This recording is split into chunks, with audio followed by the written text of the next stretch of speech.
Hello everyone, আসসালামু আলাইকুম। This is Masum Hossain. Welcome to my new video. আজকে আমি যে ভিডিওটা নিয়ে কথা বলবো বা যে বিষয়টা নিয়ে কথা বলবো আশা করি অনেকেই বুঝেন বা জানেন। আমি আপনাদের স্ক্রিনের সামনে একটা ছবি অ্যাড করেছি। এই ছবিটা আপনারা দয়া করে মনোযোগ সহকারে দেখবেন এবং এই পিকচার থেকে অনেক কিছু শেখার আছে। আপনারা যদি এটা থেকে বুঝে শিক্ষা অর্জন করে নিজেকে ওইভাবে ধাবিত করেন তাহলে আপনাদের জন্য চিরশান্তির স্থান জান্নাত ওয়েট করতেছে। আর যদি আপনারা এই বিষয়টা না বুঝে না শিক্ষা অর্জন করে নিজেকে ওইভাবেই পরিচালনা করেন তাহলে আপনাদের জন্য অপেক্ষা করছে চিরশাস্তির কঠিন স্থান জাহান্নাম। এবার আসুন, চলুন আমরা এই শিক্ষণীয় ছবিটা থেকে ব্যাখ্যা করার চেষ্টা করি কি বোঝানো হয়েছে। ছবিটিতে দেওয়া যে গাছটি আপনি দেখতে পাচ্ছেন, ধরুন এই গাছটি আপনি রোপণ করেছেন, অনেক যত্ন সহকারে আদর দিয়ে স্নেহ দিয়ে গাছটিকে আপনি আস্তে আস্তে দিনের পর দিন বড় করে তুলেছেন।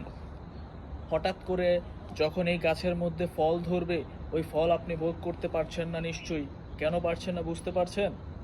এর কারণ হলো আপনার এই গাছের মাঝখানে যে দেওয়ালটা দেওয়া আছে, এই দেওয়ালের কারণে আপনি এর ফল ভোগ করতে পারছেন না। এর ফল ভোগ করছেন কারা? আপনার এলাকাবাসী, আপনার প্রতিবেশী, আপনার রাস্তার ওপারের মানুষের আশেপাশের মানুষজন এগুলো ব্যবহার করছে, ভোগ করছেন, আপনি পারছেন না। ঠিক একইভাবে আপনি আজকে যে ইবাদত আমল করতেছেন, ইবাদত বন্দেগী করতেছেন, 5 ওয়াক্ত নামাজ পড়তেছেন, রাত জেগে কষ্ট করে তাহাজ্জুদ আদায় করতেছেন, রোজা রাখতেছেন না খেয়ে, আল্লাহর ইবাদতের জন্য হজ করতেছেন মক্কা শরীফে গিয়ে, এই সব কিছুই আপনার ফল। আপনি যে ইবাদত করতেছেন এই সব কিছুর ফল আপনি ভোগ করতে পারবেন না। কেন পারবেন না সেটা কি আপনি একটাবার বুঝতে পেরেছেন? যদি বুঝতে পেরে থাকুন তাহলে ভালো, বোঝার চেষ্টা করেছেন। আর না বুঝতে থাকুন, চলুন সামনে। কেন আমি ভোগ করতে পারবো না এই জিনিসগুলো? আমি এত কষ্ট করে ইবাদত করেছি, বন্দেগী করেছি, এত কিছু করেছি আল্লাহর জন্য, কেন আমি এগুলোর ফল ভোগ করতে পারবো না? কারণ কি? কেন আমি এগুলো ভোগ করতে পারবো না? কারা ভোগ করবে আমার এত কষ্টের ইবাদত বন্দেগীর ফল? আসুন তাহলে বোঝার চেষ্টা করি কারা তারা। তারা হচ্ছেন সেই ব্যক্তি যেই ব্যক্তিদের নামে আপনি গোপনে গীবত বলেছেন। আপনার ভাই বোন, আত্মীয় স্বজন, পরিবার, বন্ধু বান্ধব, বিভিন্ন আড্ডার মাঝখানে আপনি যাদেরকে নিয়ে সমালোচনা করেছেন, তাদের কথা মানুষের দ্বারে দ্বারে পৌঁছে দিয়েছেন। সেটা মিথ্যে কিংবা সত্য যাই হোক না কেন, তাদের আড়ালে, আপনার যত সহপাঠীদের আড়ালে তাদেরকে নিয়ে আপনি মানুষের দরবারে গীবত আলোচনা করেছেন। এই সব কারণেই আপনার যত ফল আছে কাল কিয়ামতের ময়দানে আপনি তাদের কাছে ফেঁসে যাবেন। কাল কিয়ামতের দিন যখন আপনি আমাকে একত্রিত করা হবে তখন আপনার যত নেক আমল ছিল, আপনি যাদের নিয়ে সমালোচনা গীবত করে গেছেন এই দুনিয়ার মধ্যে, তাদের আমল নামায় চলে যাবে আপনার শত শত শত ইবাদাত, আপনার যত কষ্টের করা ইবাদাত সব কিছু তাদের আমল নামায় চলে যাবে।